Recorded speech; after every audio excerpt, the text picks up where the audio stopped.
Hi, everyone. Well, what can I tell you that these wonderful speakers have not already said? But well, let's try. Can you hear me well?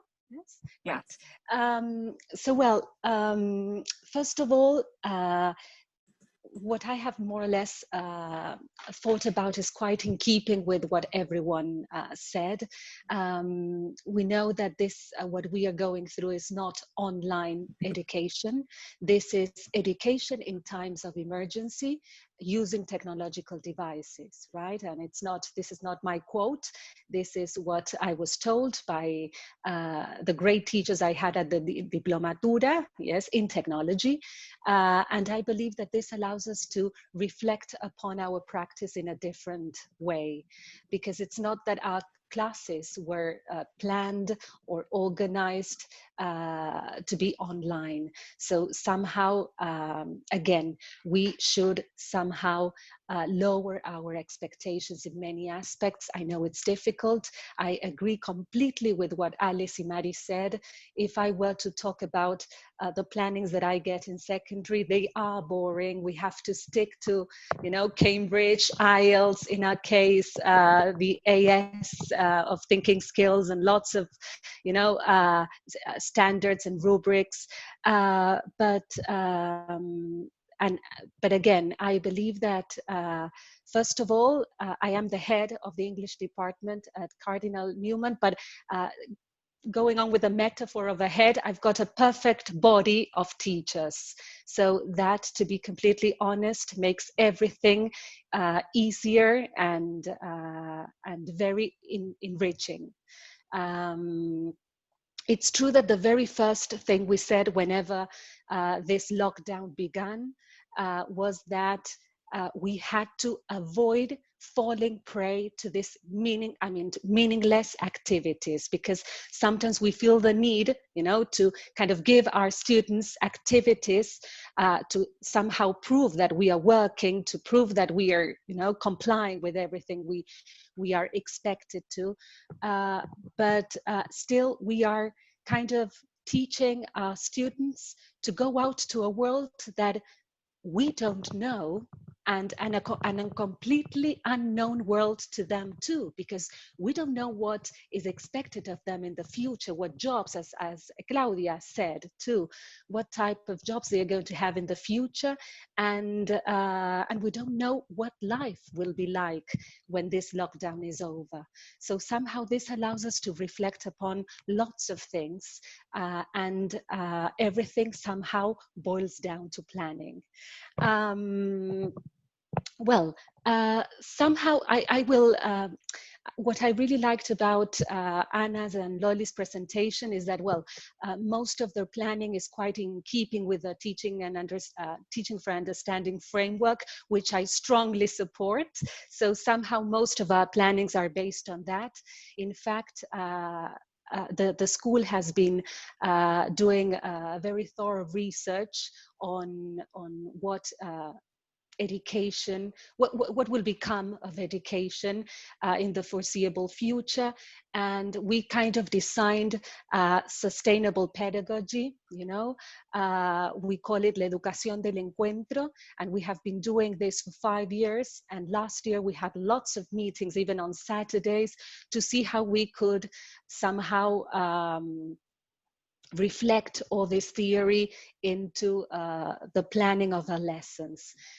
These are plannings where we have to obviously teach for international exams. We have to teach lots of content, but with the values, principles of a religious school, like the one where we teach, but also in terms of what it is to shape this sustainable world that is somehow that we are shaping, and the future generations.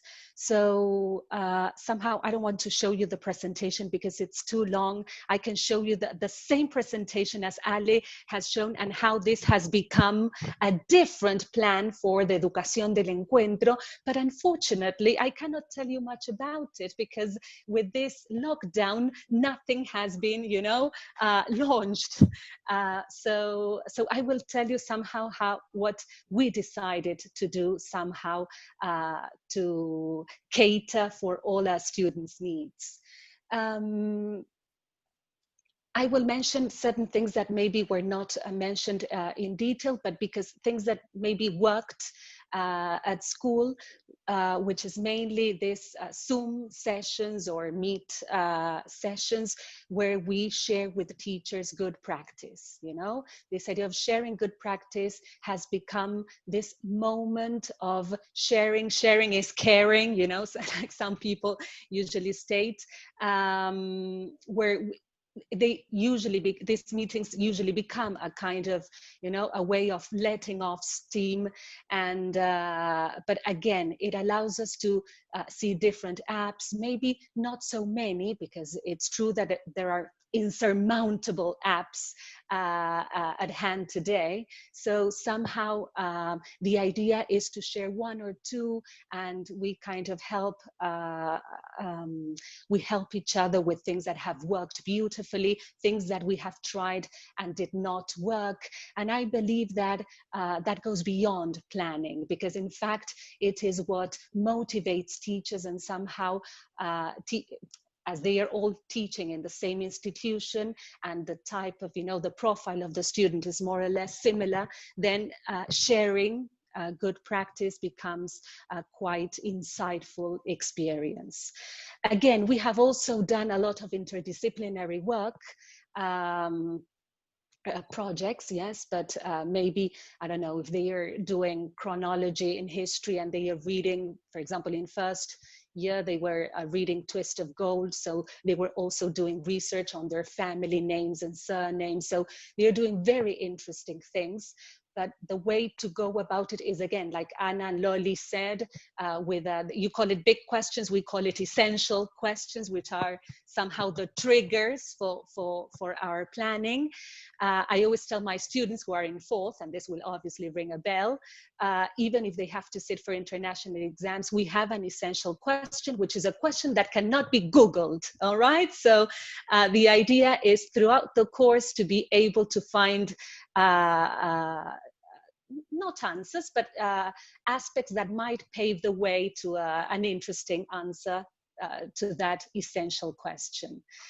And well, I know that meetings sometimes and trying new apps can become a quite, you know, painstaking task, but still, at least at school, the feedback that I got from the teachers in the department, at least they all agree that it has become quite interesting and enriching.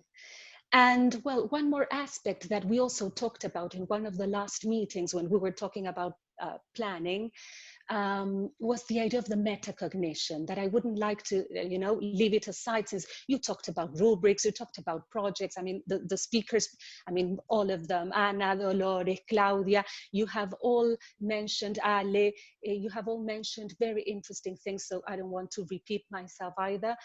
So maybe the concept of metacognitions has become a very, you know, a very important aspect in the classes. And I will tell you why. Maybe this does not happen in primary so often, but in secondary, we suffer a lot from plagiarism. You know, there's kids that somehow they manage to hand in things that are exactly the same, with exactly the same type of mistakes, with these invented words, all right? So sometimes, you know, again, you fall prey to this repetition of values and things that they have to comply, and how important it is to cite sources properly, or not to be a copycat and cheat. But still, as we don't have this physical contact, we realized that in all our planning, there should be this kind of ladder of metacognition, where we allow students to reflect upon their performance, asking them what they were able to achieve, how they achieved it. Of course, that this is very in keeping with visible thinking, all right, and how you become aware of your own learning. It is also closely linked to the self-assessment stage. But still, when they have to voice their feelings and the whole process they go through, even trying to spot difficulties they had to overcome, or things they found easy or different or interesting, might prove to be a very important stage when we are to work online, because it allows our students to go beyond the content itself. It's not that you're a detective trying to find out whether they really know what they are expected to know. So to a certain extent, at least to share something else with the wonderful audience that we've got, maybe considering this aspect as one of the cornerstones of online education. And well, just to wrap up a bit, I always, I have a kind of phrase that I always say, that it's a teacher explains what she knows and teaches what she is. And somehow, going back to Claudia's words, she said that this is the moment to be, kinder, to be kinder than ever, to show compassion, to show empathy. So this is what we have to teach our children, because we don't know the world that is waiting for us outside.